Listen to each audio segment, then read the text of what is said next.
Hello, everyone. In this lesson, we are working on a TOEFL writing task called Write an Email. Before we move on to the question, this short introduction will help you understand what is expected and how to approach the task. You will practice writing clearly, politely, and effectively in a real-life situation, which will prepare you for the writing section. If you're finding this lesson helpful, be sure to subscribe to my TOEFL for more clear and friendly explanations to help you succeed. You will read some information and use the information to write an email. You will have 7 minutes to write the email. Your professor for your geography class has scheduled a mandatory review session at the same time as another one of your classes. Okay, this sentence sets up the entire situation. We know we're writing about a geography class.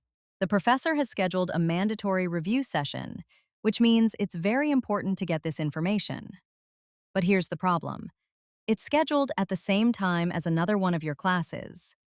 This is the core conflict we need to explain in our email. You cannot attend, but want to get the information from the session. This sentence clarifies our position and goal. We cannot attend, which is a fact we must state clearly. However, we still want to get the information. This is key because it shows we are a responsible student who cares about the class. Our email's purpose, therefore, is not just to make an excuse, but to find a solution to get the material we will miss. Write an email to your professor, Dr. Evans. In your email, do the following. This line gives us our specific audience and instructions. We must write to your professor, Dr. Evans. Addressing a professor by their title is important, so our tone must be formal and respectful. The phrase, do the following, tells us that the next 3 points are required.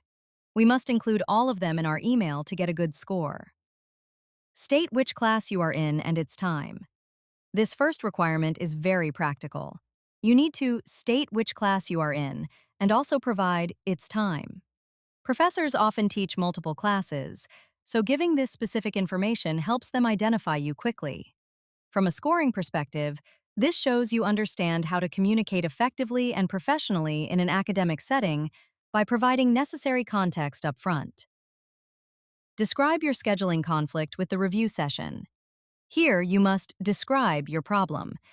It is not enough to just say you are busy. You need to explain the scheduling conflict. This means clearly stating that you have another class at the same time. For a high score, a concise and polite explanation of the conflict is much better than a long, overly personal excuse. It demonstrates clarity and respect for the professor's time. Ask if a recording will be available later. This is your main request and the solution you are proposing. You must ask if a recording will be available. It is critical to phrase this as a polite question, not a demand. Using phrases like, I was wondering if, or would it be possible, is much better than, will you record it? How you formulate this request is a major part of your score, as it shows your ability to use appropriate language for making polite requests in a formal context. Write as much as you can and in complete sentences. Your response. The to field clearly states the recipient is Dr. Evans. This immediately tells us 2 things. We know the professor's name, so we should use it in our greeting, and the title Doctor signals that this is a formal academic relationship. Therefore, our entire email must maintain a respectful and professional tone. Schedule conflict for review session. The subject line, schedule conflict for review session, is excellent. It is clear, professional, and gets straight to the point. Schedule conflict tells the professor the nature of the problem, and review session provides the specific context. A professor is very busy, so a precise subject line like this is appreciated and shows good communication skills. All right, let's begin writing the email. We'll start with a polite and formal greeting using the professor's name. In the opening sentences, we need to clearly state which class we are in to fulfill the first requirement, and then introduce the reason for our email. Dear Dr. Evans, I hope this email finds you well. I am a student in your Introduction to Physical Geography class, Section 2, which meets on Tuesdays and Thursdays at 10 a.m. I am writing to you today regarding the mandatory review session you have scheduled for this Friday afternoon. We start with a formal greeting, Dear Dr. Evans, which is perfect for a professor. Then we add a polite opening, I hope this email finds you well. After that, we immediately address the first requirement by identifying our class and its time. I am a student in your Introduction to Physical Geography class, Section 2, which meets on Tuesdays and Thursdays at 10 a.m. This is very clear. Finally, we state the purpose of the email. I am writing to you today regarding the mandatory review session you have scheduled for this Friday afternoon. This sets the stage for the problem we need to explain. Excellent start. Now, let's move into the body of the email.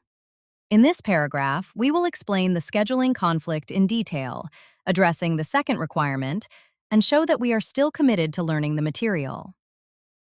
Unfortunately, I have a direct scheduling conflict with the review session as I am enrolled in another required course, linear algebra, which meets at the exact same time. We begin by politely stating the problem with the word, Unfortunately, I have a direct scheduling conflict with the review session. Then we give a clear and specific reason, which is very effective, as I am enrolled in another required course, linear algebra, which meets at the exact same time. Naming the other course and stating that it is also required makes the conflict sound legitimate and unavoidable. Because attendance in that class is also compulsory, I will regrettably be unable to attend the geography review. This sentence builds on the previous one to strengthen our reason. We start with, because attendance in that class is also compulsory, which explains why we can't simply skip the other class. Then we state the conclusion politely. I will regrettably be unable to attend the geography review. The word regrettably shows that we are sorry to miss it, which is a nice touch. I am very keen, however, not to miss the valuable information that will be presented. This sentence is important because it shows we are proactive and responsible. By saying, I am very keen, however, not to miss the valuable information, we are telling the professor that we care about the class material, even if we can't be there. We finish the thought with, that will be presented. This sets up our request for a solution in the next paragraph. Great. Now for the final paragraph. Here we will make our specific request, and then close the email in a polite, professional manner. Therefore, I was hoping to inquire if you are planning to record the session for students in my situation. We begin with a transition word. Therefore, I was hoping to inquire. Using I was hoping to inquire is a very polite and indirect way to ask a question, which is perfect for this situation. Then we make our direct request. If you are planning to record the session for students in my situation. This clearly and politely addresses the third requirement of the task. Having access to a recording on the course website afterward would be immensely helpful for my exam preparation. This sentence adds support for our request. We start by explaining the benefit, having access to a recording on the course website afterward. Then we explain why it would be useful, would be immensely helpful for my exam preparation. This shows the professor that our motivation is to prepare well for their exam, which is always a positive thing to communicate. Thank you for your time and consideration. This is a standard and very appropriate closing for a formal email to a professor. Thank you for your time and consideration. It shows respect for the fact that they are busy and have taken the time to read your message. Sincerely. We use a classic formal closing here. Sincerely is always a safe and respectful choice when writing to a professor. And we finish by signing our name. The placeholder is where you would type your actual name to complete the email. Excellent work. By following these steps to be clear, polite, and thorough, you've created a perfect high-scoring email. This approach will serve you well on the TOEFL writing test.